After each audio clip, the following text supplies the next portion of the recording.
So we've got a Japanese action comedy that's trying to turn a manga comic into a feature film. But is it any good?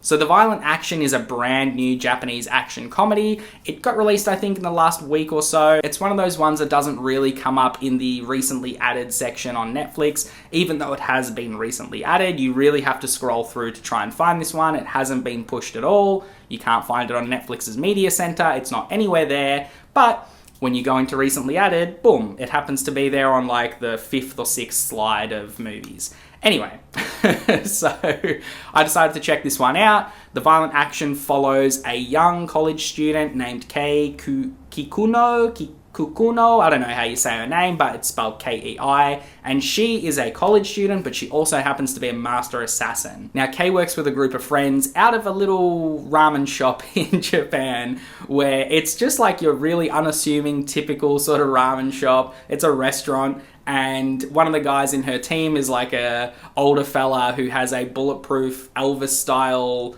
hair thing, and it's literally made out of metal and it's shaped like Elvis's hair. Another one is actually one of her university classmates who happens to become friends with her after he actually stumbles into this ramen shop and realizes, like, holy fuck, this is an assassin's den, like, what am I doing here?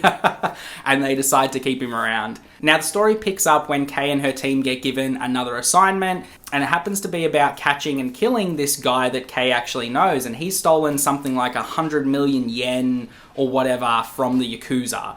And Kei starts to go through this sort of moral dilemma of like, well, do I do my job or do I try and protect my friend? And lots of hilarity ensues, lots of strange, fucking wacky-ass violence. The movie is weird. Like, I'm gonna put it out there straight away. The first 5 minutes of this movie, you will go, holy shit, what is going on? Am I in a drug trip?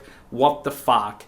And for some people, that's going to be really off-putting. I didn't mind it so much because I kind of like these really wacky, goofy, crazy, wild action films. This one, I think, has tried to do what Scott Pilgrim vs. the World did, but it's doing it on a slightly lower budget and with somebody who probably doesn't have quite the artistic vision that Edgar Wright had when he was making that movie. But it is still an enjoyable watch, so don't take that as a bad thing. All the action in the film is really, really fun. At times, it's like terrible, but it's deliberately terrible. Like, it throws back to those old Asian action films of like the 70s and the 80s where you've got dudes on wires and people spinning around in midair, like in ways that would not ever be possible. And the violence is pretty violent, like it's very stylized, you know, you see lots of blood splatter onto the screen, lots of different flashing colors, and it's not going to be for everybody. I think if you can get through the first 10 or 15 minutes of this movie, you'll probably enjoy it for the rest of it.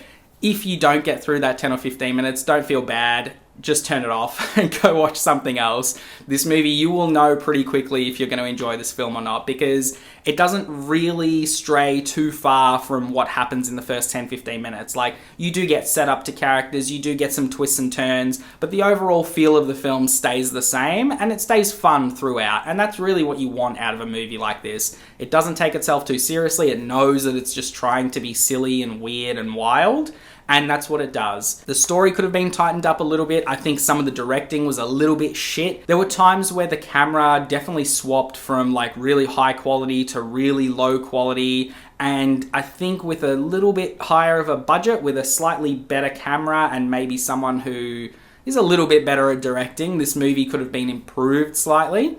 That being said, I still really enjoyed myself. I had a great time, lots of fun. You put it on, it's like an hour and 40 minutes of just spastic, slapstick, stupid-ass action with bright flashing colours, lots of guns, lots of swords, lots of blood everywhere, and I had a really great time. So that's why I'm going to give The Violent Action a 7 out of 10.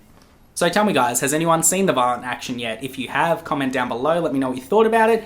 Yeah, this one was surprising, to say the least. Like, I wasn't expecting this one to even be out. I didn't even know where it came from. I just flicked it on and I was like, oh cool, let's watch this weird and wacky Japanese film. And it is all in Japanese. You got to make note of that. So if you don't like watching films with just subtitles, then maybe give this one a miss. But if you can put up with Japanese speaking and then English subtitles, then you'll probably still enjoy the film. I think that everyone did a pretty good job on this film. There's not really a lot you can do when you're taking source material directly from manga and trying to turn it into a feature film.